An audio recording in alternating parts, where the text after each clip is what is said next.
Sa mga balita sa probinsya, Vice President Sara Duterte naglabas ng pahayag sa pagkamatay ni 3 de Mayo Digos City Barangay Captain Oscar Bucol Jr. Lalaki sa Aklan, natagpo ang naaagnas na sa loob ng bahay nito. At 2 patay, 1 kritikal nang bumangga ang motorsiklo sa concrete barrier sa Ibahay, Aklan. Mabilis na balitang hatid ni Randy Nakuspag mula Kalibo Cable News. Isang lalaki ang natagpo ang patay at naagnas na sa loob ng kanyang bahay sa Barangay Dumaguete, New Washington, Aklan nitong hapon ng Miyerkules. Kinilala ang biktima na si alias Naboy na mag-isa lamang na naninirahan sa naturang tirahan. Ayon sa mga kapitbahay, 3 araw nang hindi nakikita si Boy na lumalabas ito ng bahay. Agad namang humingi ng tulong ang mga opisyal sa MDRRMO New Washington. Dito na tumambad ang wala ng buhay na bangkay ng biktima na nakadapa sa kanyang kama. Napansin din ng MDRRMO personnel ang mga bakas ng dugo sa paligid kaya kagad nilang ipinagbigay alam sa pulisya. Kwento ng mga residente, wala umano itong nakaalitang tao at kilala bilang mabait sa kanilang barangay. Tumawag din ng SOCO upang malaman kung may foul play ba ang insidente. Patuloy ang investigasyon ng pulisya para matukoy ang tunay na dahilan ng pagkamatay ng biktima. 2 patay, 1 kritikal nang bumangga ang kanilang motorsiklo sa concrete barrier sa Barangay Kulong-Kulong, Ibahay, Aklan nitong Miyerkules ng gabi. Sa inisyal na investigasyon ng Ibahay PNP, sakay ng motorsiklo ang isang British national at 2 angkas nito na pawang taga-sityo Parao Barangay na isod.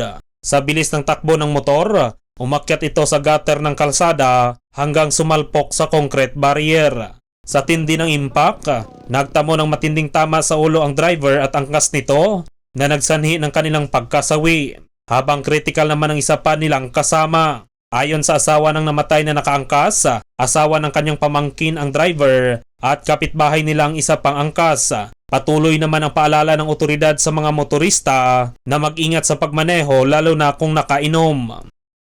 Nagpahayag ng matinding galit at pagdadalamhati si Vice President Sara Duterte sa pagkamatay ni 3 de Mayo Digos City Barangay Captain Oscar Bucol Jr. Ginampanan lamang ni Kap Dodong ang kanyang karapatang magsalita sa korupsyon at politika ng malaya at ito ay pinatahimik gamit lamang ang baril at bala. Dagdag pa ng bise, nakikiramay din siya sa pamilya, kasamahan at komunidad na naapektuhan ng trahedyang ito. Nitong November 25 nangyaring pagbabarilin habang nagfi-Facebook live sa loob ng kanyang tirahan.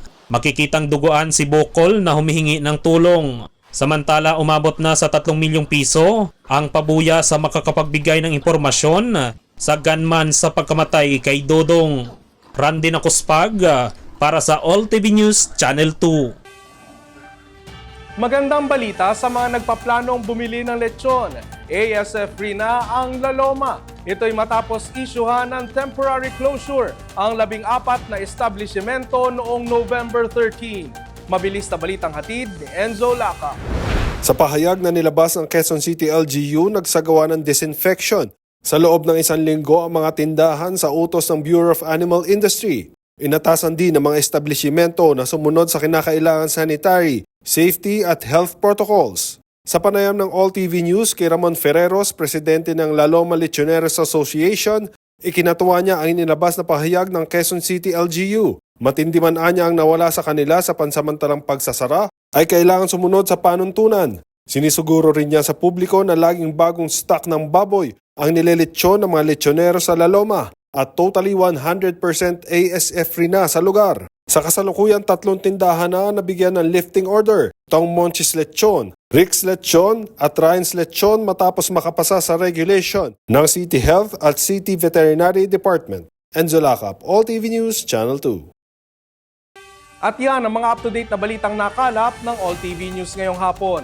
Para sa iba pang balitang mabibilis, bisitahin ang aming website, alltv.ph/news. I-like at i-share din ang All TV News PH sa Facebook at YouTube at makinig sa All Radio 103.5. Mapapakinggan nyo na rin po kami ngayon sa Spotify. Ako si Ralph Lopez. 28 days na lang po, Pasko na!